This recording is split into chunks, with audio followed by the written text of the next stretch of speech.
Welcome back, everyone. What is scarier than goblins and zombies on Halloween? Well, if you're a dentist, that would be candy. But some candy is easier on kids' teeth than others. And some dentists even tell their little patients to eat all they want on Halloween. Erica Edwards has more. Wherever there's a costumed kid on Halloween, there's a big old bag of candy. Chocolate! Chocolate bars, jawbreakers, lollipops, all filled with the sugary goodness that make children and cause cavities. Halloween candy is a dentist's worst nightmare. Pediatric dentist Dr. Suzanne Bird says the absolute worst candy for teeth is anything sticky like taffy or hard candy. The things that really kind of glue your teeth together, if you bite down on them, those could just, break crowns off. They can break fillings. They're also more likely to get stuck in the grooves of teeth, giving the candy plenty of time to start working on a cavity. We didn't have trouble finding volunteers to demonstrate parent-approved candy pig-out session. Dentists say sour candy is so acidic, some kinds can actually burn gums. It also weakens and wears away tooth enamel. Eat it, girl. Chocolate is a good option because it generally doesn't stick to teeth. And though they're full of sugar, they dissolve, leaving less sugar for bacteria to thrive on. Would you like an eyeball? So don't be a Halloween Scrooge. Even Dr. Bird hands out candy. And she says it's better for kids' teeth if they eat all the candy they want Halloween night, then get rid of it. It's the repeated exposures to candy that may lead to cavities. After kids have had their fill of candy and you just want it out of the house, consider a Halloween candy buyback program. That's where kids trade in their candy for things like cash and toothbrushes, and then dentists donate the candy to troops serving overseas through Operation Gratitude. Erica Edwards, NBC News. Well, tonight, your trick-or-treaters will be knee-deep in candy. With all of these treats on Halloween, what should parents be concerned about? You heard a little bit there during that story, but how fast really does a cavity form? Here with the answers to those questions and more is Dr. Jeff Evans with the California Kids Pediatric Dentistry. How are you? Great. You were looking at that story and going, Okay, so now we know some of the candies that are bad for us, some of the candies that are good for us, but, this is all kind of new to a lot of folks. How fast does a cavity form? Well, like the story talked about, it's the repeat exposures that are so damaging to teeth, and they can actually form. I've seen kids go from healthy teeth to having lots of cavities in a matter of months. It just depends on how often they're eating candy and sweets. Okay, so you should definitely stay away from it on a daily basis, obviously. You have a lot of tooth healthy tips for our parents out there. First one being establish a healthy dietary and oral hygiene habit. Obviously, this means brushing your teeth, but brush before and after eating candy?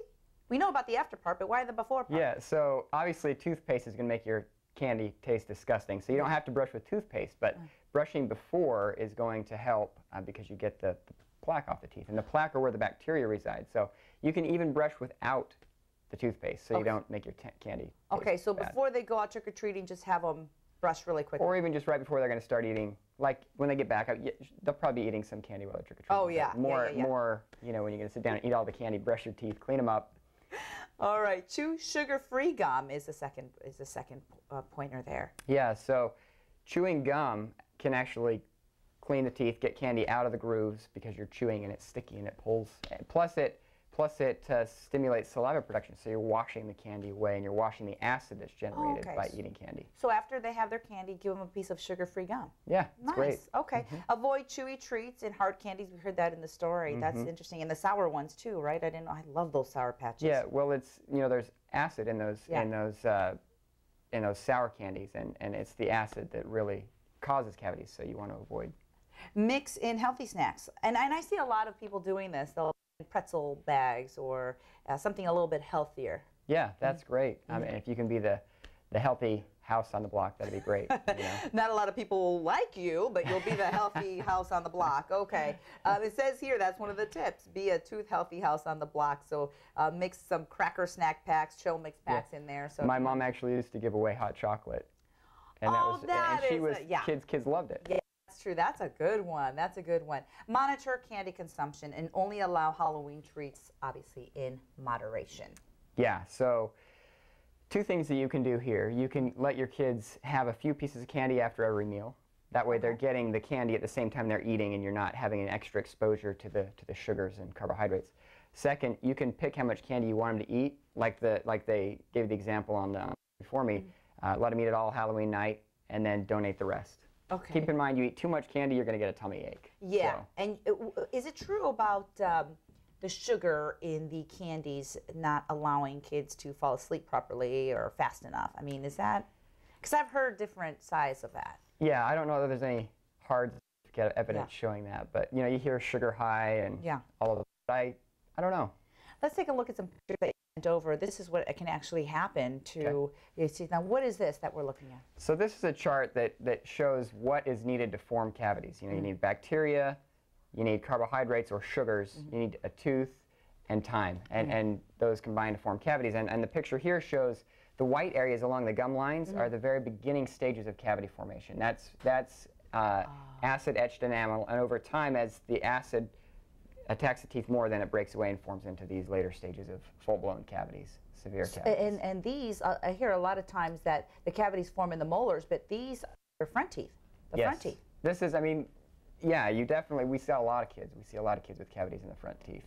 Wow, okay, and this cavity or type of cavity will form, how long will it take to form that kind of cavity, you think? To go from, I mean, it can take a while to get those white streaks on the teeth, but to go from that to the brown yellow cavity formed a month or two if they're eating a lot of eating real frequently. That's not very long. Okay, so when they do start to brush after they've had all their candies tonight and then all their candy, how long should they sit there and brush? Because, you know, a lot of times, I'm sorry, I do it, I get lazy, and I tell my 8-year-old, go brush your teeth. I don't know how long he's brushing for. My 5-year-old, I figure they can do it. Yeah. Is that not good? Well, the rule for an adult is 2 minutes. Okay. And an adult has 32 teeth, so kids have 20 teeth usually. Okay. So you can go a little less than 2 minutes, but you really want to shoot for 2 minutes. All right, maybe even do it yourself, right? Yeah. That's what I've heard. Exactly. Okay. All right, so for more questions or any information, or if you need to get your child to a dentist, call Dr. Evans. He's over at the California Kids Pediatric on Cedar Avenue, Suite 105, 7525. You can also call 439-6600, 439-6600, or go to CalKids, calkids.com for more information. But get your kid, the earlier, the better, to a dentist. Right, Dr. Evans? That's right. All right. Thanks so much for being here. Happy Thank you. Halloween. Still to come here on Central Valley.